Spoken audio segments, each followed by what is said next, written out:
Always love it when Dabo Swinney calls in. How are you, Coach? I'm good. Hope you're doing well. Appreciate you having me back. Oh, come on. We've been chatting with you for a couple seasons now, so I always enjoy having you on. Thank you. How has things changed for you now that you have that championship in your case right now? Anything different? Just really kind of business as usual for us. I mean, we were able to win one more game, and obviously it was a big game. And I think the biggest thing is it just having that trophy in the lobby just kind of validates that we can do it. That's really it. That's really the only thing we haven't done around here in the last 8 years was win it all. But everything we've done once, we've done multiple times, and I think that's a credit to the commitment of our players and the buy-in to the culture that we have here. And but as far as what we do, and really the reason why we've been so consistent is we start over every year, regardless of what happens. We reinstall the core values and the philosophy and the vision of the program as if no one knows it. And we kind of keep that in front as we go through the new journey. And every year, that's what it is. It's a new journey, new team, new challenges, new leadership, new roles. And that's the best part about college football to me is the change that you have each and every year. I obviously would love to have Deshaun stay here for about 12 years. That'd be great. But it doesn't work that way. So, but it's exciting, to see new guys step in and, every year it's all the same questions. Who's going to take this spot? And if you recruit well and you develop your players well, you'll have someone ready. And that's why we've been so consistent over the past, several years. So let's get to it then. Who is going to take the spot of Deshaun Watson as you are just a couple of Saturdays removed from kickoff of the 2017 season? Yeah, well, I'm excited to kind of watch that play out. I mean, nobody has to take Deshaun's place. We just need somebody to step in and be the Clemson quarterback. And the good news is we feel like we've recruited well. We've got 4 young men here that are in camp right now that we went out and evaluated and recruited, not for them to come be Deshaun, but for them to come in and be the best version of themselves. That's why we went and signed them. We think they're great talents. And Kelly Bryant right now would start today. That's how we ended spring, and so far to this point in camp, we still got a couple weeks here to go. But so far to this point in camp, he would start today. But no matter what happens, I see us playing a couple guys. As we go through the first part of the season. We don't have preseason games. In pro football, high school football, everybody has preseason games, but we don't. So there's still another piece of the evaluation. Like Kelly, for example, he has been the most consistent guy in our camp, without question, and has done a great job.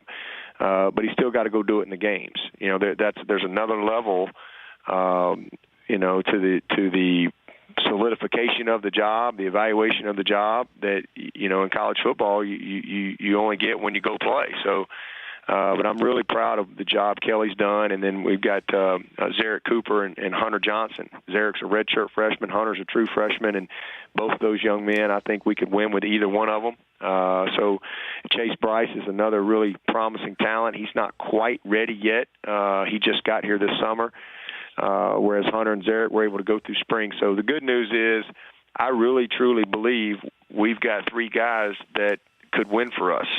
So it's a good problem, and one I'm looking forward to, just continuing the competition and watch it all play out. Would you prefer to have preseason games? We asked this of Clay Helton yesterday. You would. You'd take it. Absolutely. Man, I would love to have the opportunity, even if it wasn't public, I would love to have the opportunity to go and scrimmage another opponent, someone that you don't know so much about. These guys they know each other's nuances, and, when you're on the practice field day in and day out, and then plus, you're not 100% invested every time when you're the head coach, every time that ball gets snapped and you're live, you're 100% invested. Everybody on defense, everybody on offense, you're a guy. So, it'd be nice to be able to be one team on a sideline and be able to go and play against another opponent. I think it would be awesome. Just why the NFL does it. They go practice. They have preseason games because, you can only get so much done in practice. We don't really make our quarterbacks live. Neither does the NFL. And so, you get into those games, and now all of a sudden there's a whole nother level of evaluation. And when it's real live minutes that you're playing and decisions that are being made. So it would be valuable. I would love it. Absolutely. Clemson head coach Dabo Swinney joining me here on the show. Obviously the difference, we know what the difference is between pros and college then in terms of being able to have a kid long enough to get him out there in a preseason game. What did you make of Josh Rosen's comments that football and school don't go together? It's like trying to do two full-time jobs, Coach.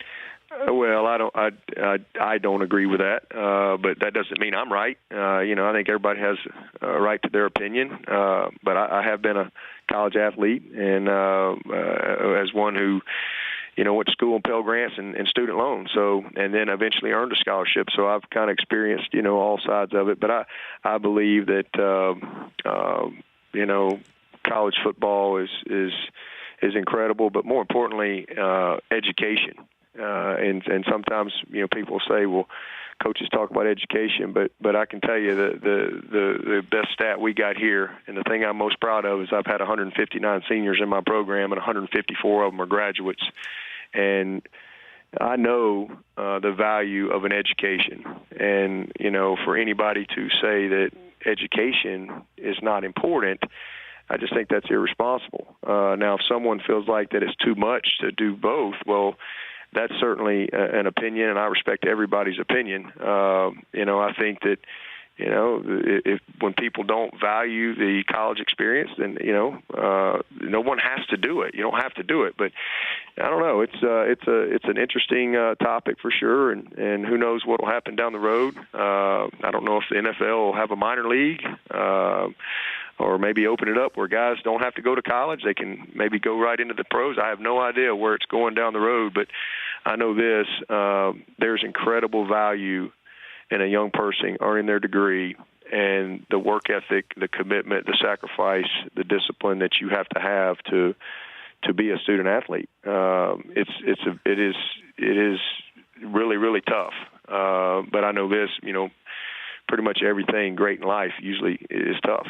And so that's just my personal opinion from experience as having to be a player and coach for many years. And I'm really proud of the guys who've come through our program. And even last year, I think there were only 100 and something juniors that entered the draft, and only 8 of them had a college degree, but 4 of those 8 were from Clemson.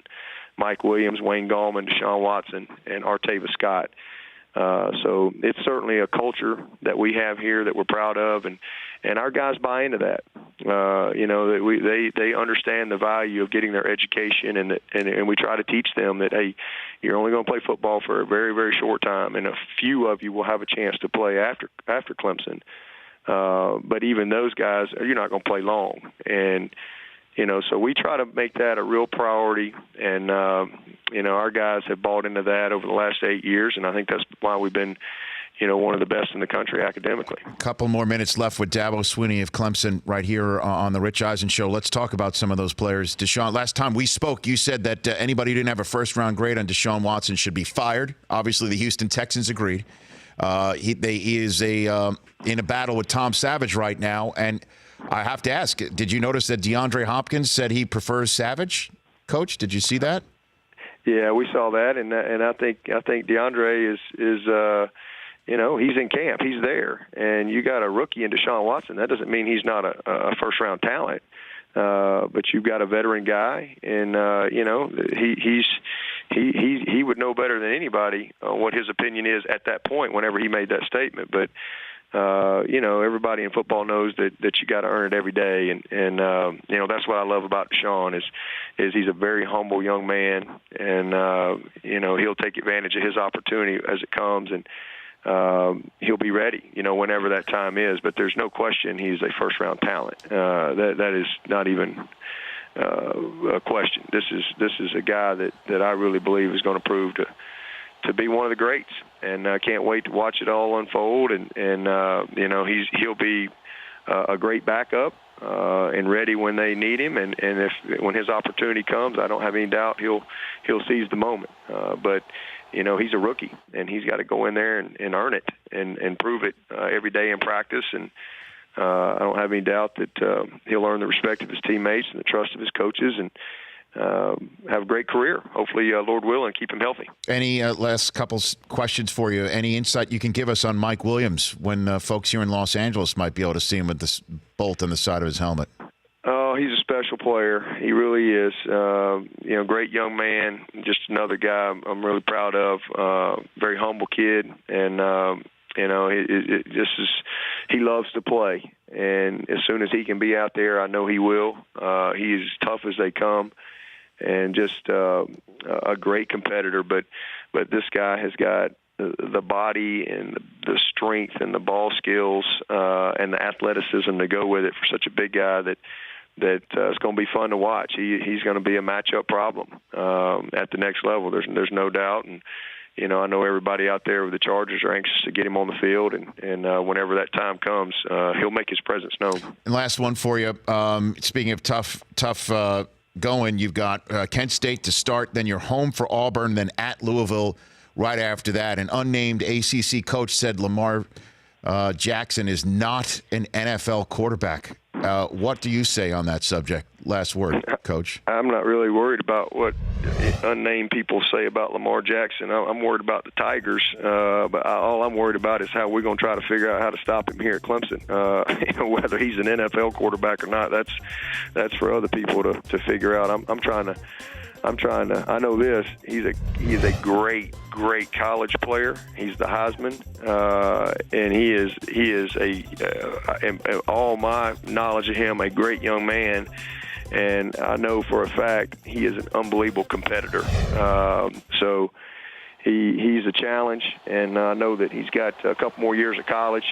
He doesn't have to be an NFL quarterback today.